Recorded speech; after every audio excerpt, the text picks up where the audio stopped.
Aqui, mais uma vez, estamos no programa Alci Cabral, Superação e Resultado.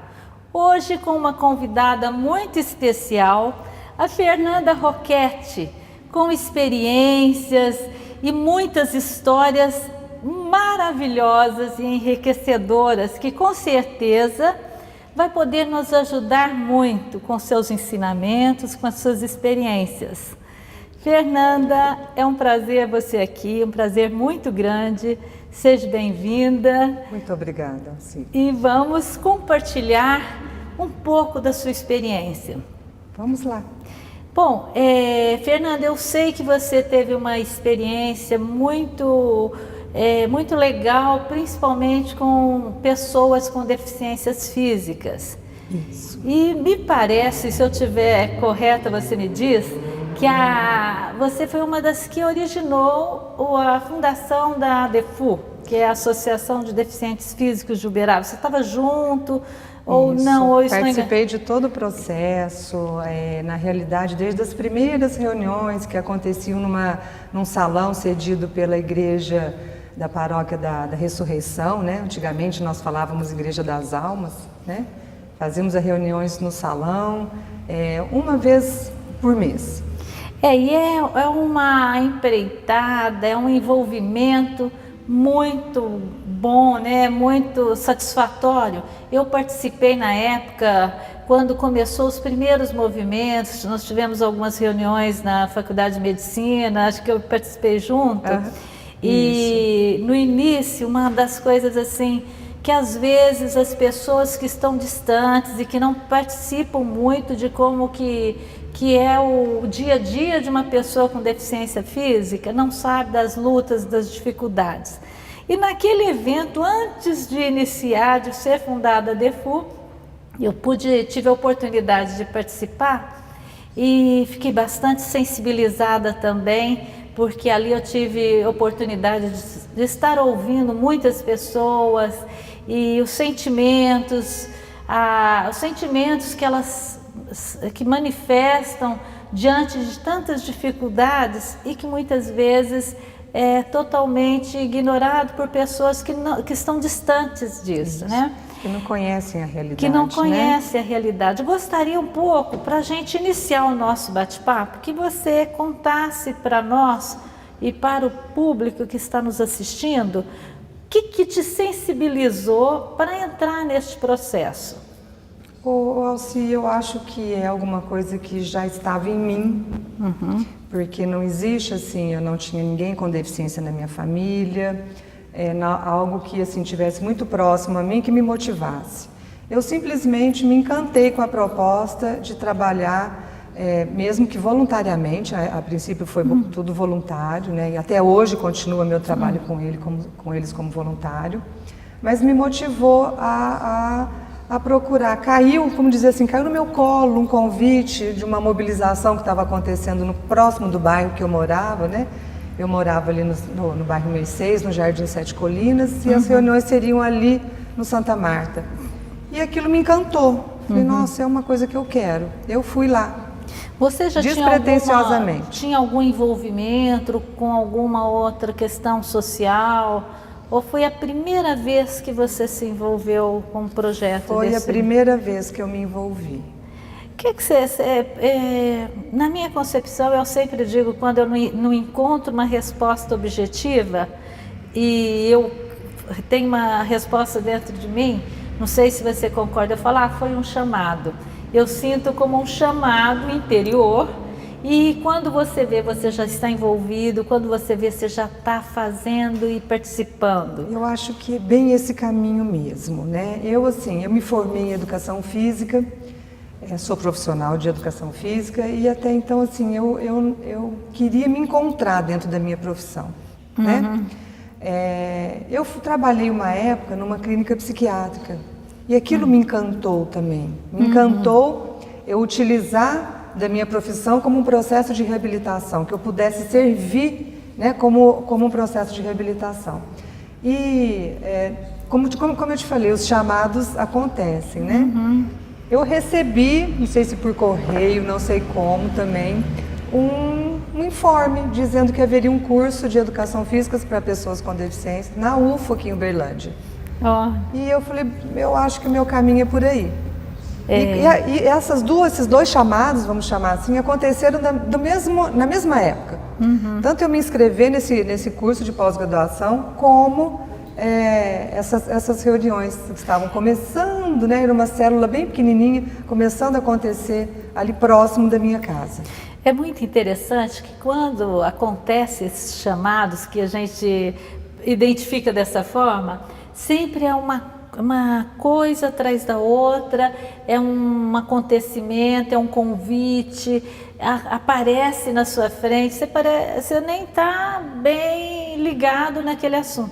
De repente, tudo vem acontecer para te mostrar que o teu caminho é aquele, né? É isso. E eu fui fazendo as duas coisas. A minha filha era bem pequena, ela ia comigo para as reuniões, né?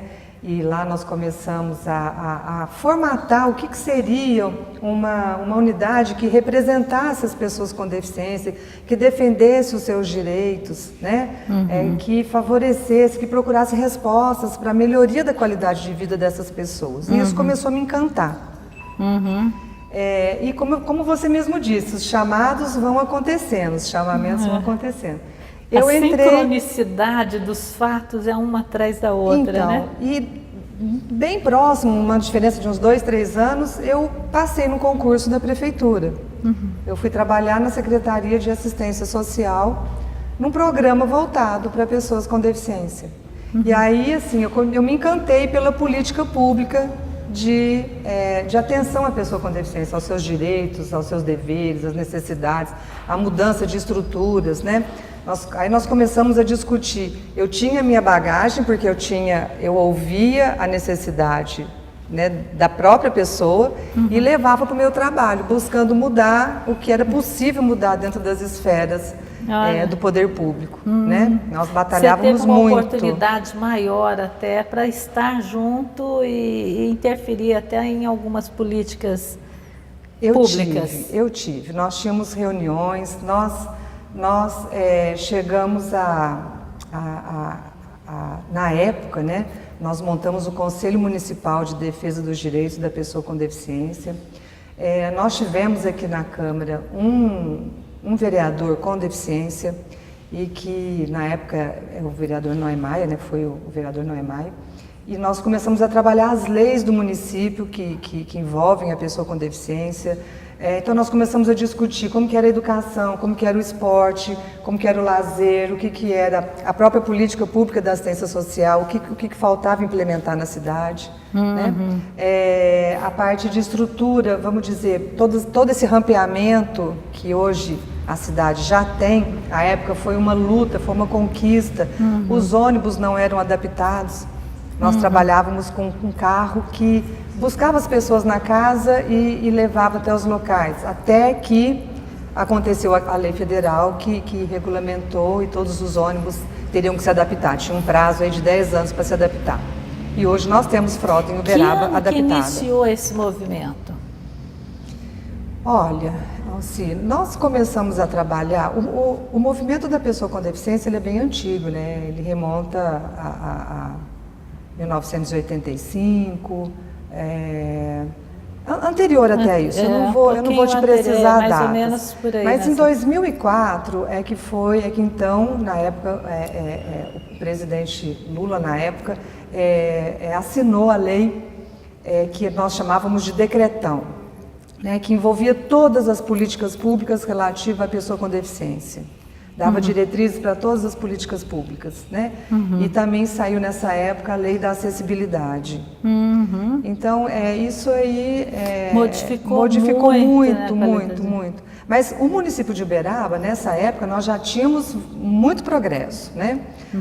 A educação já estava bem encaminhada em relação à política pública da educação inclusiva.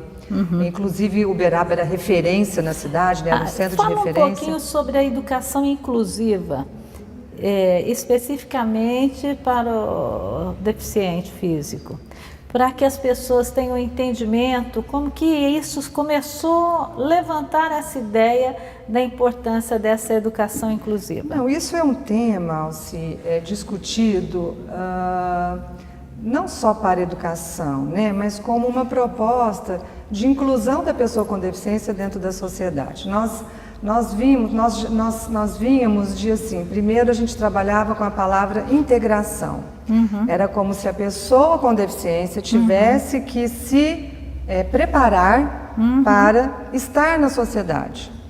Depois disso, não, esse conceito foi revisto. Aí veio a fala da inclusão. O que é inclusão? É a sociedade se preparando para receber a pessoa com deficiência. Isso é um processo, assim como processo, um processo histórico, um processo cultural, ele é lento. Nós já andamos muito, nós já andamos muito mesmo.